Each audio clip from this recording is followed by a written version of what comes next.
Friends, welcome to Revati Pooja Lifestyle. இந்த வீடியோல நம்ம என்ன பார்க்க போறோம்னா சரஸ்வதி கோலம் தான் பார்க்க போறோம். கோலமும் சொல்லலாம், ஏந்திரமும் நம்ம சொல்லிக்கலாம்.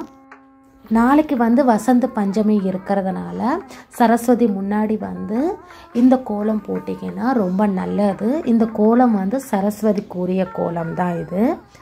7 புள்ளி வச்சு 2ல முடிக்கணும். சந்து கோலம் இது.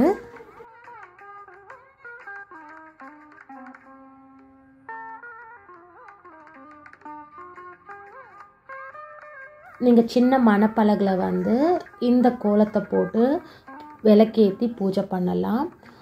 ஃபோட்டோ இல்லாதவங்க கூட இந்த ஒயிட் ஷீட் எடுத்துக்கோங்க.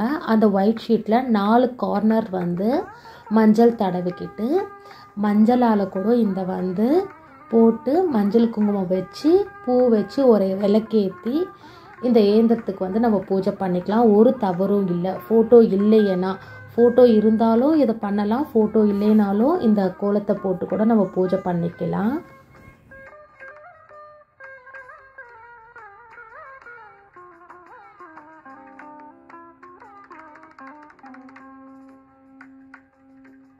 பசங்க எங்கே புக்ஸ் வைக்கிறாங்களோ அந்த இடத்துல கூட இந்த சரஸ்வதி கோலம் போட்டு நம்ம அந்த ஷெல்ஃபில் ஸ்டிக் பண்ணி வைக்கலாம். அதே மாதிரி படிக்கிற இடத்துல, அதே மாதிரி பேகு ஸ்கூலுக்கு எடுத்துகிட்டு போகிறாங்களே அந்த ஸ்கூல் பேக்கில் கூட நம்ம சின்னதாக வரைஞ்சி பேக்குள்ளே கூட நம்ம வச்சு கூட அனுப்பலாம்.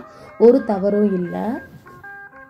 10th ஸ்டாண்டர்டு அதே மாதிரி +2 படிக்கிற பசங்க மெயின் எக்ஸாம்னால அவங்க இந்த பூஜை தவறாமல் இந்த பூஜையை பண்ணுங்க. அதே மாதிரி ஸ்கூலில் ஆல் டிக்கெட்லாம் கொடுத்துருப்பாங்க. இந்த லக்ஷ்மி தாயார் முன்னாடி அந்த ஆல் டிக்கெட் வச்சு கூட வழிபாடு பண்ணுங்க. உங்களுக்கு செய்முறையாக நான் சாக்பீஸில் போட்டிருக்கேன். இது கண்டிப்பாக அரிசி மாவால் போடுறதுக்கு ட்ரை பண்ணுங்கள். அப்படி இல்லைனாலும் பேப்பரில் போடுறதா இருந்தால் நீங்கள் கண்டிப்பாக மஞ்சளால் போட்டு பசங்களுக்கு ஷெல்ஃபில் ஸ்டிக் பண்ணுங்கள்.